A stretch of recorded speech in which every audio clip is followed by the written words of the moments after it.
సంవత్సరాల తరబడి ఎన్ని మందులు వాడినా మీ మోకాల నొప్పులు తగ్గట్లేదా? ప్రాణ పెయిన్ క్లినిక్ లో అత్యాధునిక చికిత్స.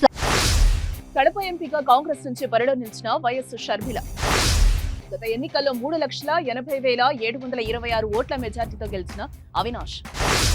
వివేక హత్య కేసులో నిందితుడు అవినాష్ రెడ్డి అంటూ ప్రచారం. అవినాష్ రెడ్డికి ఓటమి భయం చూపించిన Sharmila, Sunitha. Andhra Pradesh general elections results గురించి తెలుగు వారంతా ఆతృతగా ఎదురుచూస్తున్నారు. అందులో ముఖ్యంగా కడప ఎంపీ సీటు మరింత హాట్ సీట్ అయింది. కడప ఎంపీ సీట్ ఎవరు గెలుస్తారా అని కాదు, కడప ఎంపీగా బరిలోకి దిగిన వైసీపీ అభ్యర్థి అవినాష్ రెడ్డి గెలుస్తారా లేదా, అదే ఇప్పుడు ఎగ్జైటింగ్ కి గురి చేస్తున్న ఇష్యూ. అవన్నీ డీటెయిలింగ్ గా డిస్కస్ చేద్దాం. ఏపీలో ఉనికి కోసం తాపత్రయపడుతున్న కాంగ్రెస్ తో షర్మిల పెద్ద యుద్ధమే చేసిందని చెప్పారు.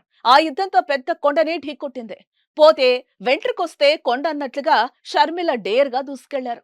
కడప ఎంపీగా ఆమె పోటీ చేసి అవినాష్ రెడ్డిని ఓడించటమే లక్ష్యంగా పోరాడారు. అయితే అక్కడ గెలుపు అవకాశాలు ఎవరికెక్కువ? వైసీపీ ఎంపీ అవినాష్ ను ఓడించడం సాధ్యమా? మాజీ మంత్రి వైఎస్ వివేకానందరెడ్డి హత్య కేసులో నిందితుడిగా ఉన్న అవినాష్ రెడ్డికి టికెట్ ఇవ్వడం వల్లే తాను పోటీలో ఉన్నారని షర్మిల స్టేట్మెంట్ ఆలోచింపచేసేలా ఉందని చెప్పడంలో ఏమాత్రం సంశయం లేదు.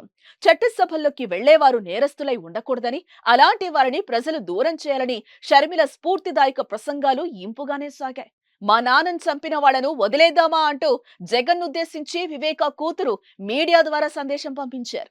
న్యాయం గెలవాలంటూ షర్మిల, వైఎస్ వివేక కూతురు సునీత భావావేశ ప్రసంగాలు ఎంతవరకు కదిలించాయనేదే $1 మిలియన్ ప్రశ్న. న్యాయం గెలవడం అంటే ఏంటి? కాంగ్రెస్ పార్టీ నుంచి షర్మిల కడపలో గెలవడమా, లేదంటే అవినాష్ రెడ్డిని ఓడించి జగన్ కు నష్టం చేయడమా అనేది ప్రధానంగా ఉన్న అంశం. షర్మిల కడపలో ఎంత ప్రచారం చేసినా, సెంటిమెంట్ రాజేసినా షర్మిల ఎంతవరకు ఓట్లు తెచ్చుకుందనేది హాట్ టాపిక్.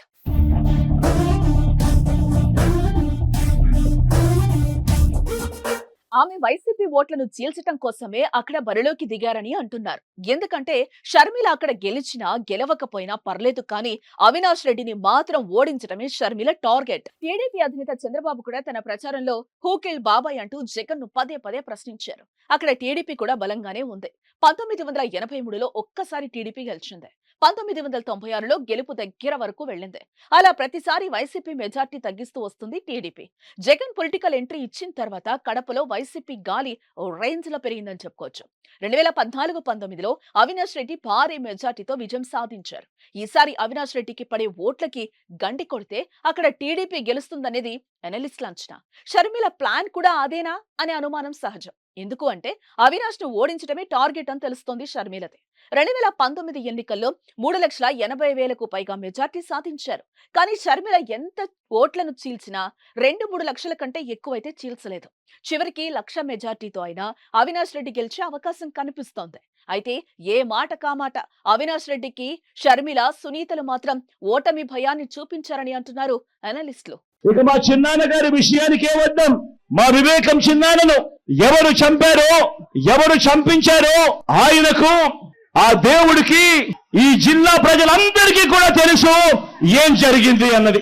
కానీ బురద జల్లేందుకు ఇద్దరు చెల్లెమ్మలను ఎవరు పంపించారో, వారు వెనకాల ఎవరు ఉన్నారో మాత్రం మీ అందరికీ కూడా రోజు కనిపిస్తూనే ఉంది.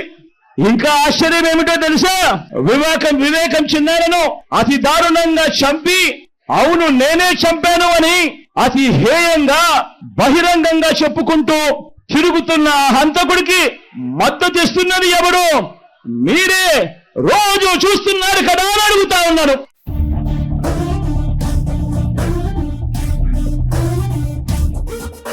సుమన్ టీవీలో మీ పర్సనల్ అండ్ బిజినెస్ ప్రమోషన్స్ కోసం కింది నెంబర్కి కాంటాక్ట్ చేయండి.